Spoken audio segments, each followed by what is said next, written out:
Welcome, everyone, and welcome to this week's episode of Holistic Toolbelt Chats with me, Cara Ockendon of Soul Healing. For those who don't know me, I'm a relationship breakdown and divorce coach with over a decade experience in family law, and I'm really passionate about helping individuals to navigate divorce, relationship breakdown, separation in a way that really allows them to thrive through the process instead of just survive, okay? So you're not drowning through the process, and also creating an opening for individuals to create a future family dynamics for themselves that may be outside the box, but are really individualized for them and their family, okay? And in a way that's also going to allow you to lead the path of legal destruction, seeing an avoidance of unnecessary legal expense, unnecessary delay and stress, unnecessary emotional turmoil, and of course, unnecessary financial loss. And in taking this path with my clients, I am really passionate about bringing a conscious lens and a holistic approach to navigating this path. And that's why I've created this Holistic Toolbelt Chats process here, where I bring in other professionals into the dynamics that may be of benefit to my clients, particularly because I'm so mindful that I'm only one piece of the puzzle, just as your lawyer is, just as your accountant is, and just as your financial planner is. Okay, so we're bringing a holistic approach here, and today I'm really excited to bring in another support that may be of benefit to you. So without further ado, I'm so grateful to have here with me today and to introduce Ingrid Weissmann from the Trauma Solution. Ingrid helps people feel really better emotionally by gently resolving distressing memories in a safe way that allows them to really be themselves again after losing themselves throughout their pathway. And this means they can really thrive throughout their life. She has a real special interest in resolving birth and birth traumas and bonding issues. And for me, I think this is such potent work in the field of relationship breakdowns and relationship dynamics, because quite a lot of relationship breakdowns are centered in the attachment that we hold and our attachment style. So I feel like this is really groundbreaking work, which I'm really excited to speak with Ingrid about. A little bit more about Ingrid. I understand that she started her journey 32 years ago as a naturopathic herbalist and a natural fertility management consultant. And with that, I'm just going to ask you, Ingrid, a little bit more about your journey, where you've been, how you've got to where you are, and, you know, let us know, share. I'd love to know a little bit more about you. Yeah, sure. Thanks, Cara. It's lovely to be here, and thank you for the invitation to attend. 32 years makes me sound old, but there you go. I am hopefully a bit wiser for the journey. That's the aim anyway. So yes, I've always had a passion to really help others as well as help myself understand myself better so that I can help others. So it's a really cyclical thing. The more that I grow, the more I can help other people. And so that's been my journey. And along the way, I've been a yoga and meditation teacher, helping people from all walks of life in a charitable organisation in my early 20s, and then moved into a naturopathic herbalism role, which I also coupled up with natural fertility management, which is basically teaching people when they are fertile, when they aren't, so that they can then use that information either for contraception purposes or to consciously conceive and welcome a child into the world. So that was very important work for me, and I got very busy and kind of burnt out a little bit. So I had to take a bit of time out, and I've come back to my practice as a Bowen therapist, and then moved gradually further and further into the emotional health space. And that led also to trauma resolution, which is where I've been for quite some years now, specifically and only working in that field. And yes, birth and birthing traumas is a really natural evolution for my practice, and bonding issues, because again, that's very relevant for me personally. It's also very relevant for the clients that I work with. Wonderful. Thank you for sharing that. I'd like to speak a little bit more around the particular modalities you're using. You mentioned Bowen therapy, which I understand you moved a bit away from, but also forgetting what you just said then. I know the word, it's escaped me. What was the other therapy you're doing? You're doing... I did natural fertility management, and I was a naturopathic herbalist. I've moved away from working more with the body, and I'm working purely with emotions now. Yes, correct. But there was another therapy you mentioned. There was you said it was trauma, a type of trauma therapy modality. I'm trying to. There was trauma resolution. That's what I'm looking for. The word was just escaping me. I've heard it and I knew it, but it just was escaping. So I'd just love you to speak a little bit more about how you're working with people in that way, and What's the process there for people, because that's how you have been working with people, and then we'll move a bit more, I guess, into your other new work that you're moving into in the birthing trauma, if that's okay. Yeah, absolutely. I've been a generalist for many years, so that's really led me into how is the best way to help people who have had traumatic experiences, and when the whole system is in fight or flight, which I know you speak to as well, Cara, very, very well. How can we help them? And it turns out, from my experience and also my education and training in this area, is that unfortunately just talking about what's happened and going over and over the stories, which is conventional therapy, unfortunately, for some people that can be re-traumatizing and actually doesn't really hit the nail on the head in terms of resolving that traumatic memory, because it turns out that the body is actually storing memories. It's not just up here in the logic mind. And so we need really sideways and left field kind of approaches, and that's what I use. They come under the umbrella of energy psychology. They come under the umbrella of mind-body or body-mind techniques. Yes. Where it's not purely somatic, just working with the body. It's not purely mental. It is actually a combination of both. Yes, wonderful. Yeah, so we're able to gently release the emotion that is stored in the body and the memory that is stored there in the nervous system that is getting re-triggered through everyday life. And so when we can actually give space and the right processes for people to actually process and come to a resolution with that experience that's caused that memory in the first place, then it just dissolves. So post-traumatic stress as such can be eliminated. It's not a lifelong, debilitating disease or anything like that. It can actually be, I'm frequently resolving traumatic memories, even really big ones, within one session. And it takes 4 days for the brain to rewire itself. And then that memory becomes like a normal memory. It's like what I had for breakfast. It is just so normal. And I frequently have clients who they can't even remember that they had that trauma when I ask them how it's going, to check in. Yeah, it's like, yeah. Powerful. It often happens, and it's we have a big laugh about it, which is not what you expect from resolving traumas, but actually it's like that. Yeah, okay. So can you tell me a little bit then about the type of traumas that you have been working with? I mean, I know, and what you're hoping to move into as well. So what your experience is and what you've been found really good results with, and versus where you're heading now. Yeah, sure. Thank you. It's really broad. I think in recent times, my youngest client's been 14, my eldest client was 90. And so it's like this huge span of people that have gone through events, and it may be multiple events that have left them in a state of fight or flight. And that could be that they've had a one-off single event that, for example, an accident or an operation, or they've received news about a medical diagnosis they weren't expecting, anything like that. That's been a shock to them and they weren't expecting it. We can process that, that experience, as I say, within an hour. And then it goes right through to tragic stories of repeat childhood. It could be neglect, it could be abuse, it could be just needs not being met. Yeah. Which all parents are doing their best at the time that they know with their understanding. Yeah.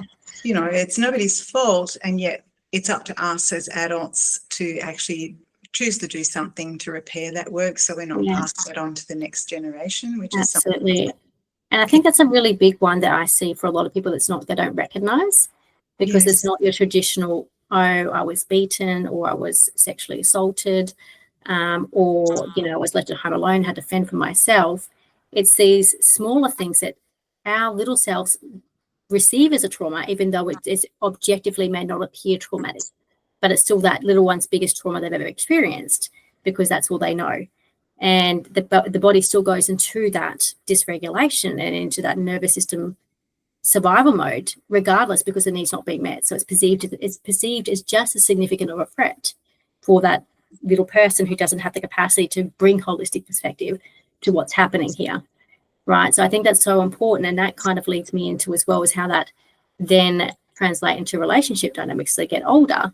And again, those patterns repeating of needs not being met and going into that flight or fight and not having capacity to bring the holistic lens, because lots of people weren't taught that, and that was just the way it was. That was our upbringings, right? This is not to be critical. It's just the way things have been, and now we know a little bit different, and we can do different. And I think that's really powerful as well when you're talking about some of those things. Again, if you go back to birthing as well, like a lot of people don't recognize a lot of these traumas do happen at birth.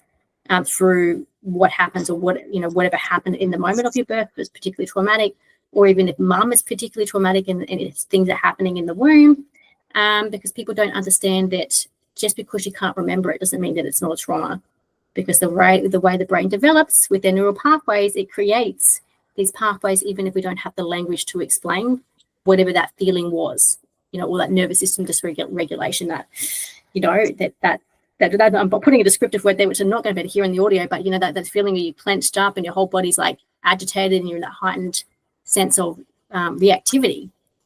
It's those feelings, and then later in life we're able to put words to some of those feelings, whether that's anxiety or stress or fear, but they're still there.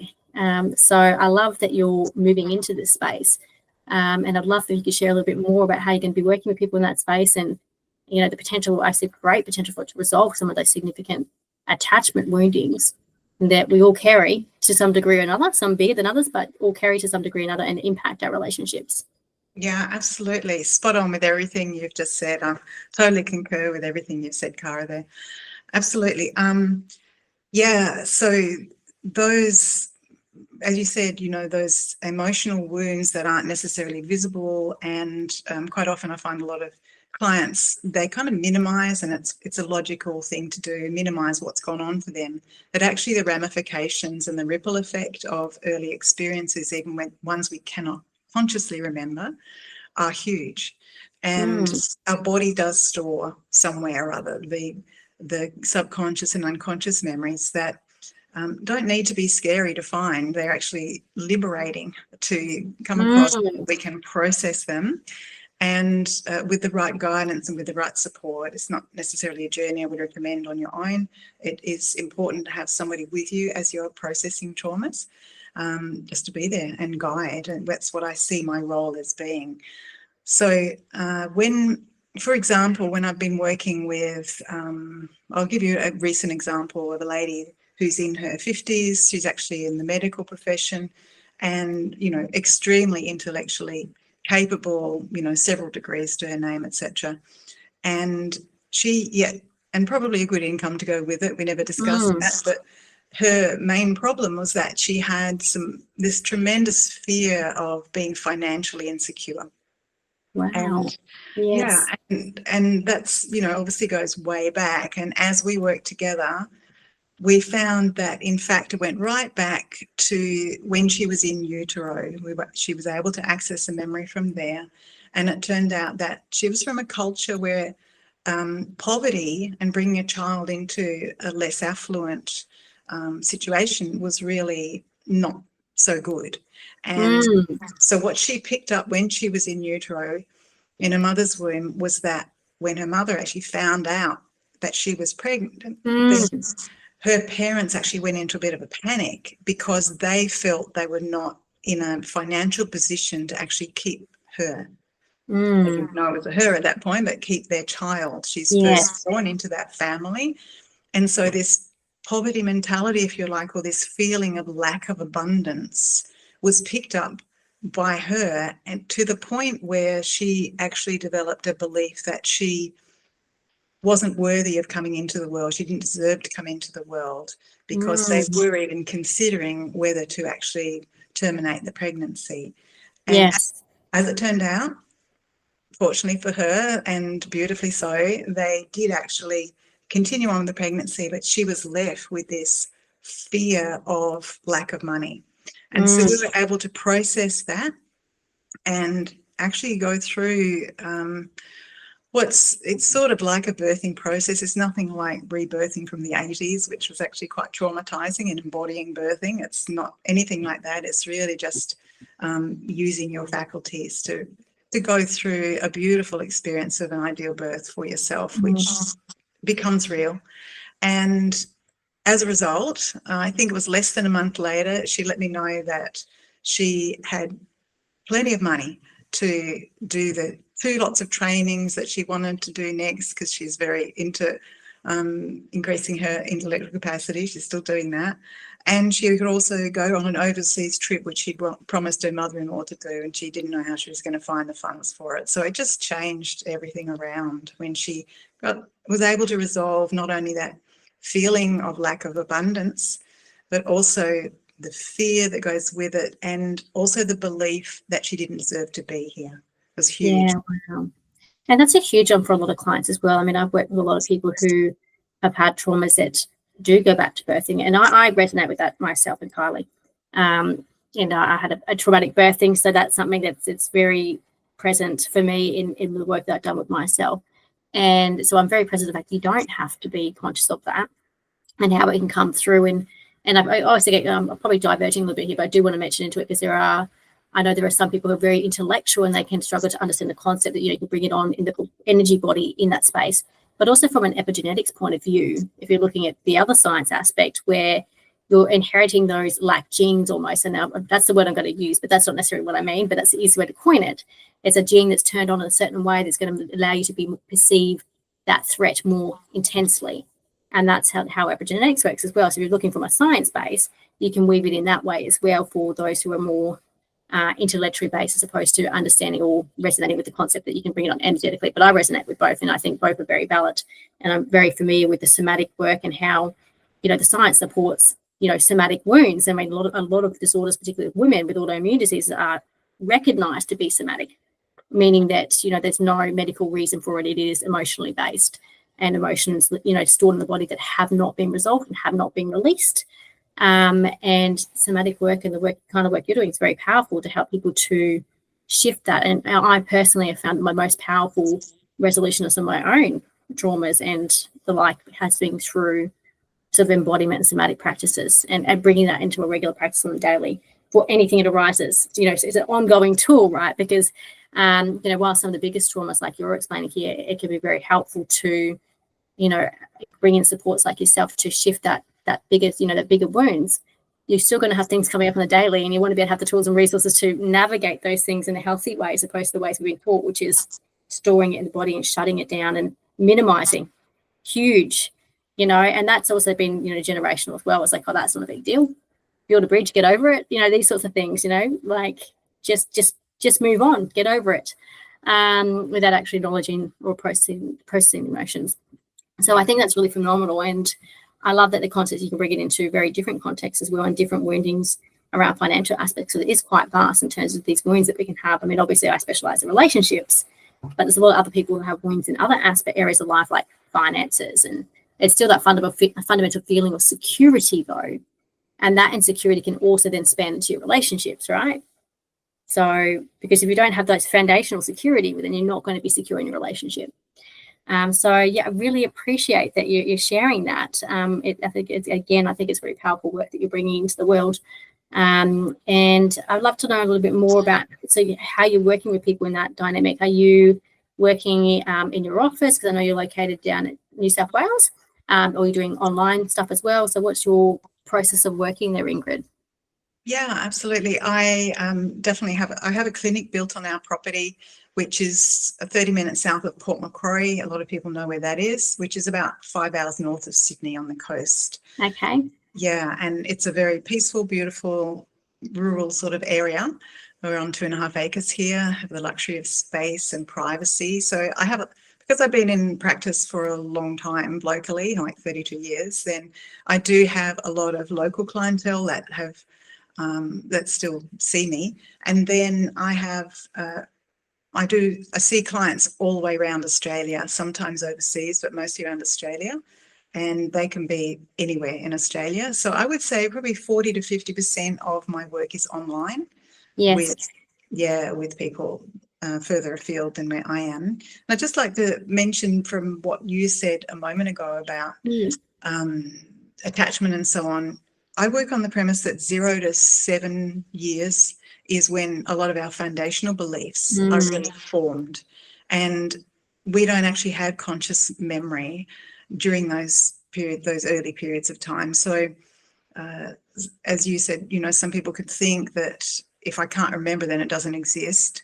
And yet I know very differently. So do my clients, that in fact there are very much impacts from early life which are playing out, and especially early beliefs that are formed with an immature brain that, you know, we've made the best decision that we could at that time, but then it can repeat and play out. And so going back to, you know, those years, as well as even back to birth, what we're talking about is what was your impression of the world and the people around you in those first moments? Was it loving and supportive? Was it hostile? You know, were you brought into the world in a hurry, sped up by medications?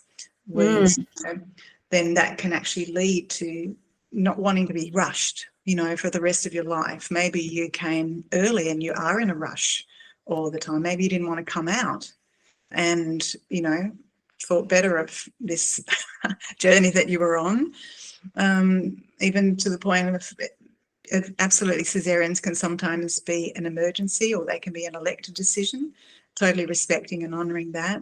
Sometimes the child, unless that's processed, can not start things themselves.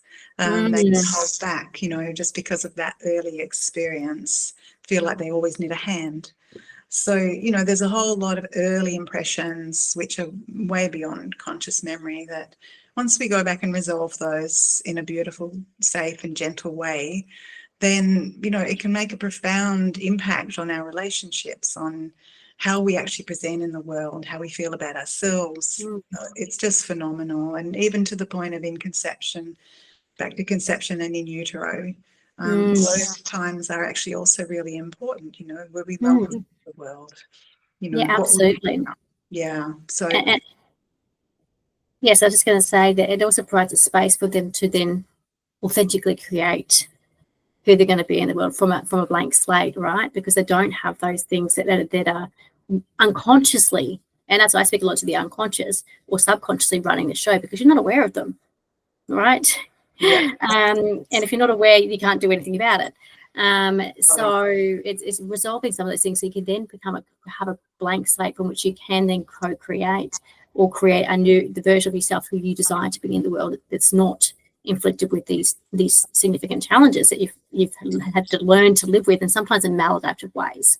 And that's just how it's been, because that's the way you learn to deal with it as a baby, when you didn't have those extra tools and resources, right? You only had little you, and you had to, you know, there's typical responses that we take as babies, and that's either your fight or flight, really, fall forward, like one of those three responses you take in order to navigate whatever's being bestowed upon you through your parents or those around you in those dynamics. So yeah, it's incredible work, and I'm very grateful that it's on offer. I think it will do a lot of good in the world. And you said you're working with children as young as 14 and up to 90. I think I love that 90-year-olds are still doing this work, because it's a life journey, right? We never stop growing. And there's always capacity for new traumas to come. Like you say, you can have a car accident tomorrow, or a health crisis. That even if you resolve some of the earlier stuff, new things can happen and take imprints in our neurology. So it is a life journey. But in terms of this new work that you're working with, do you have a particular client that you're hoping to work specifically? Are you working with mums and children of all ages? What are you sort of hoping to bring in there? Yeah, great question. I am mostly aiming it at, I suppose, mothers who may have already had a child. They may not have, but they've had experiences that have been traumatic. So that could have been the birthing process itself, or it could have been perhaps a history of abuse that is really triggered by the whole process of giving birth, or the thought of giving birth. And so tidying up, and as you said, getting a clean slate, it's a really great term. I'm very interested in I suppose, curbing intergenerational trauma. And, that's partly a personal interest from my experience of my father absolutely having post-traumatic stress and knowing what it's like to actually grow up in that household before it was even called post-traumatic stress. Exactly, yeah. Yeah, and so I've got a really heartfelt desire to and I celebrate whenever anybody comes in that wants to actually not pass things on and clean up their act. I just absolutely, absolutely. And so especially women in either of those kinds of camps of, either being very hesitant about having a child or have had birth traumas, and unfortunately there's a stack load of it around, and they don't want to either, they're hesitant about having a pregnancy, or they don't want to pass on that trauma to the next and have it infect, I suppose, the next child. For example, a lady that I worked with, she's actually a nurse herself, and she nearly died giving her birth to her first child, and she could see the monitor and she knew how to read it, and she could see her blood pressure was going up, down, and then just skyrocketed, and she was in risk territory for stroke. So she ended up in intensive care, etc., etc. Through a session with me, she was able to process that trauma, and she knew that she was actually, she had a sense she was holding back on actually falling pregnant. And it was disturbing their relationship with her husband. She was holding back. She was, sabotaging herself in various ways, including, putting on weight and doing all sorts of things that actually reduced her ability to fall pregnant. And through the outcome, basically, to cut a long story short, is that she ended up having twins. Of course she did. Yeah. The universe is curious like that, isn't it? Yeah. It's like, okay. And everything went well, and she's great. Yeah, so and just touching on the generational trauma as well, I think that's a big part of why I do what I do, because I know in family law that's what you're really seeing in the court systems quite frequently, is that generational trauma playing out. And certainly that's like something I experienced in my upbringing. And a lot of people don't know that I've actually been married twice, and when I exited both marriages, it was on that basis that there were cycles that I was seeing that had not resolved, and I didn't think were going to be resolved within the dynamic, and I didn't want to pass that cycle on to. I wanted children, and I didn't want to pass it on. And it's a very strong motivator for a lot of people, and I think it's a really profound area to look into. And again, like I said, it's why I do what I do with my conscious uncoupling, because that really does do some of the deeper work at looking at those patterns and helping to identify, oh, I do have that trauma. Oh, I do, and this is generational. This is something I carry with me all my life. Bringing that awareness to the conscious, and then they can do, bringing the tools and resources to help them shift and move that from that state of awareness, right? Because if you don't know it's there, you're not going to do anything about it, right? And for a lot of people who are stuck in those cycles, like they don't have that realization sometimes until they kind of hit some rock bottom sometimes, and because it's all they know. That's what relationships look like to them. So I just want to thank you for bringing that into the conversation, because I think it's very powerful as well, and it's a strong motivator. And from birthing trauma as well, I do believe that a lot of men are impacted by this as well, because I noticed it's been through my friendships and even my own experience that my son's father, he experienced it as well. When I felt pregnant, that was really for us where things started to shift in our relationship, because there was these things coming up which were not being recognized really. And men too go through postnatal depression, and a lot of that can be resolved because of their own traumas being triggered through the pregnancy that's coming in now. And sometimes there can be projection of sort of wounds that have been projected on partners both ways, in my experience personally and what I've witnessed in people. So I do think it's a profound avenue here for both men and women to benefit from that process as well as they're navigating. Because if you're especially in that space where you're noticing things that start to fall apart when you have children, or when someone falls pregnant, well, that could be a good point to say, hey, who do I need to see here to start to resolve this? Because this isn't great. A lot of people think it's all going to be, you get pregnant, it's going to, I had this fantasy, Like, I'm going to get pregnant. It's going to be beautiful. I'm going to be doted upon. It's going to be wonderful. And that really was not my experience. And that was the result of, both of our upbringings that were things that have been stirred up. And having my son as well really triggered me even deeper again to come and do the deeper work as well, because, we don't want to be passing our wounds onto our children if we can avoid it. And that's a really great motivator. So I really appreciate you just bringing that into the conversation there, Ingrid. Yeah. No, you're welcome, Cara. It's great points you're bringing up. And yeah, something else that comes to mind is when we do have repeat patterns that you think, oh, I've been here before, then that's a really great time to see that as an opportunity. That, okay, there is a pattern set somewhere that I can't find the beginning of, and it's probably before conscious memory. I see those as like evidence of, okay, what needs to be resolved here? What can we do about this? Because there's lots we can do about that. Yes. It doesn't have to be that way. As soon as somebody decides that they're actually going to make the investment in themselves and, for the importance, gives it the importance that it actually deserves, is that it doesn't have to be like that from here on. And that's the beauty of, as you said, without awareness, nothing changes. That's one of my favourite little sayings, if you like, because we have to shine a light on the things that are showing up as evidence, but we don't know where the cause is. And I've always been into going as much, even when I was a herbalist, treating the causes as much as possible and as importantly as possible as the symptoms. That the symptoms show up as evidence in a life where, this relationship is not working the way I would like. I've got these feelings that I don't understand. I've been triggered into something and blaming someone else for it when actually, it's probably within me. All of these are symptoms of underlying causes which can be resolved with some skill help. So it's important to do so that they don't just get swept under the carpet again because they pop out again. It's like you can't really escape it. 100%. It's like trying to push the beach ball under the water, right? Yeah, it's a great analogy. Yeah, it doesn't stay there. And it is, and if you don't resolve it within, this relationship context, and it will pass through to the next. That's just reality. A new person is not going to make a difference. It's going to come up again. I mean, I won't say that entirely. So new people can bring different dynamics and bring out different parts, but it's still going to be there in some way.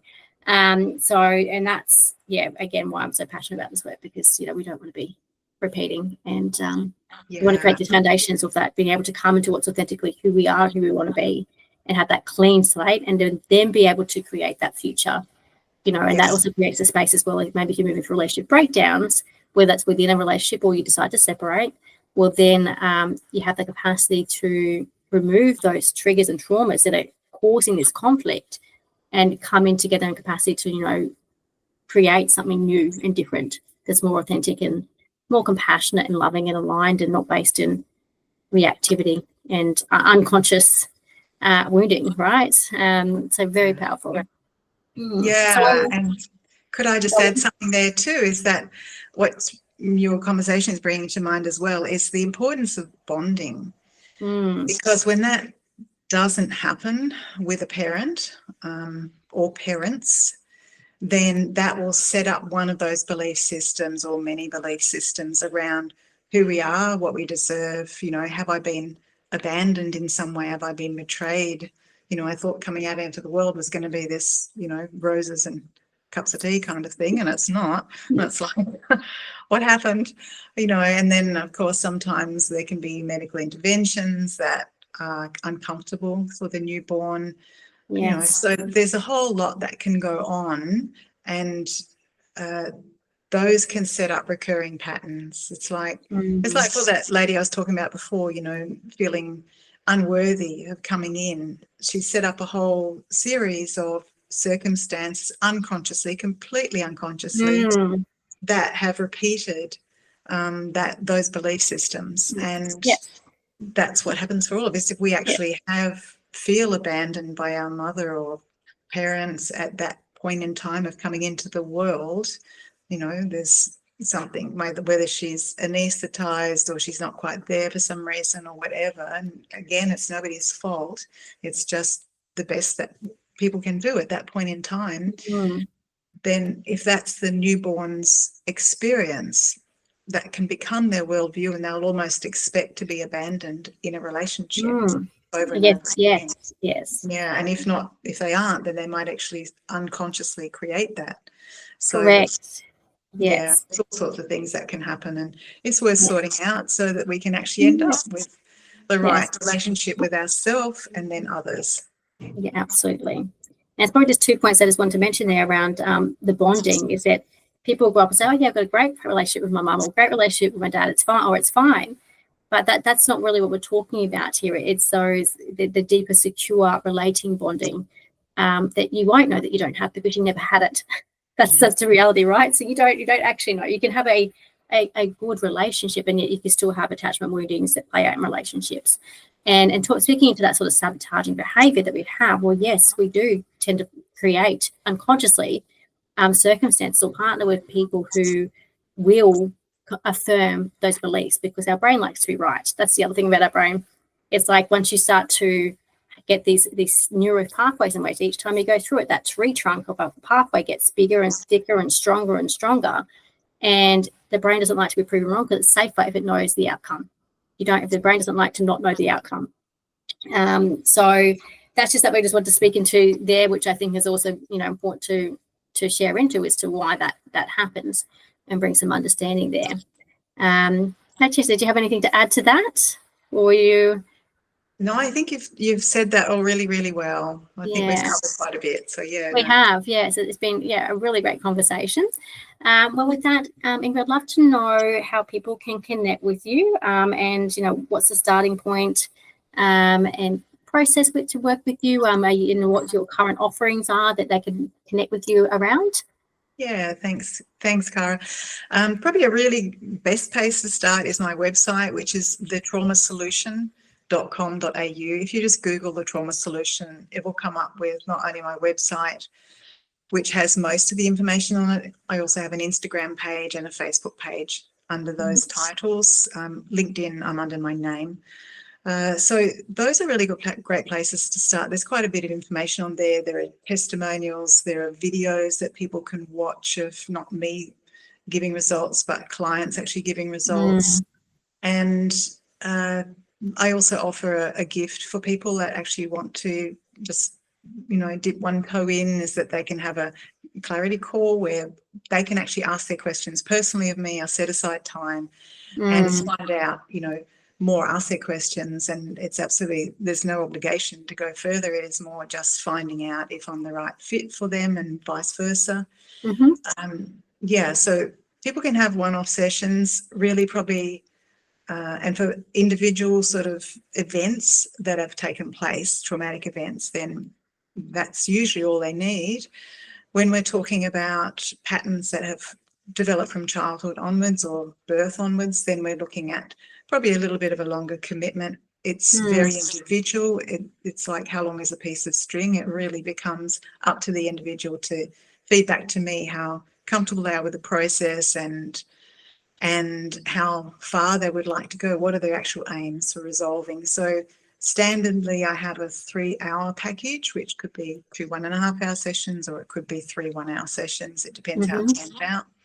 I have a lot of clients that take that on board, and then I have a birthing package, which really starts at 5 hours, because I need to cover a bit of ground. Yeah.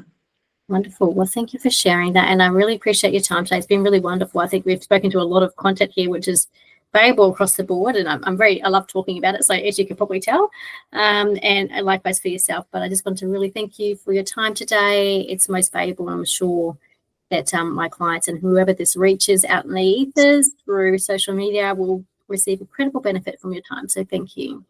Thank you, Cara, for the opportunity. It's been delightful to speak with you. You're welcome. And I will pop your details in the comment sections when I post this as well. So your details will all be there. So if anyone wants to check that out, you can have a look at the comment section. And you'll be able to connect with Ingrid. So thanks, and have a great day, Ingrid. Thank you, Cara.